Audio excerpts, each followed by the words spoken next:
മഹാപരിശുദ്ധനത്തിനുമായ സ്വർഗ്ഗം നല്ല പിതാവേ, നല്ലതും വിലയേറിയുമായ വിശ്വസനായ നന്ദി അറിഞ്ഞത്തോടെ നിന്നെ സ്തുതിക്കുന്നു, മഹത്വപ്പെടുത്തുന്നു, സ്തോത്രം ചെയ്യുന്നു. ശാന്ത മനസ്സ് ദേഹത്തിന് ജീവൻ, അസൂയോ അസ്ഥികൾക്ക് ദ്രവത്വം. ദൈവമേ സ്തോത്രം. കർത്താവേ, പ്രഭാതത്തിൽ എനിക്ക് തന്നിരിക്കുന്ന നല്ല വചനത്തിനായി നന്ദി പറയുന്ന കർത്താവേ, ശാന്ത ജീവിതം നയിപ്പാനുള്ള കൃപയ്ക്കായി പ്രഭാതത്തിൽ അടിയങ്ങൾ നിന്നോട് അപേക്ഷിക്കുന്നു, പ്രാർത്ഥിക്കുന്ന കർത്താവേ സ്തോത്രം.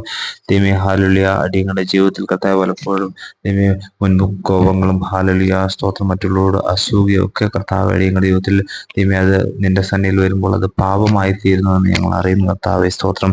അടിയങ്ങളുടെ ജീവിതത്തിലെ ആ കുറവുകളെയൊക്കെ ഒന്ന് മാറ്റി കർത്താവെ ഒരു ശാന്ത മനസ്സിനെ ഉടമയാക്കി തീർക്കുമാറാകണമേ എന്ന് പ്രാർത്ഥിക്കുന്ന കർത്താവെ, പുതുവർഷത്തിന്റെ ആരംഭത്തിൽ തന്നെ കർത്താവെ അടിയങ്ങളുടെ ജീവിതത്തിൽ അപ്രകാരം ഒരു രൂപാന്തരത്തെ നൽകി എൻ്റെ ദൈവം അനുഗ്രഹിക്കുമാറാകണമേ എന്ന് പ്രാർത്ഥിക്കുന്ന കർത്താവെ, ദൈവമേ സ്തോത്രം.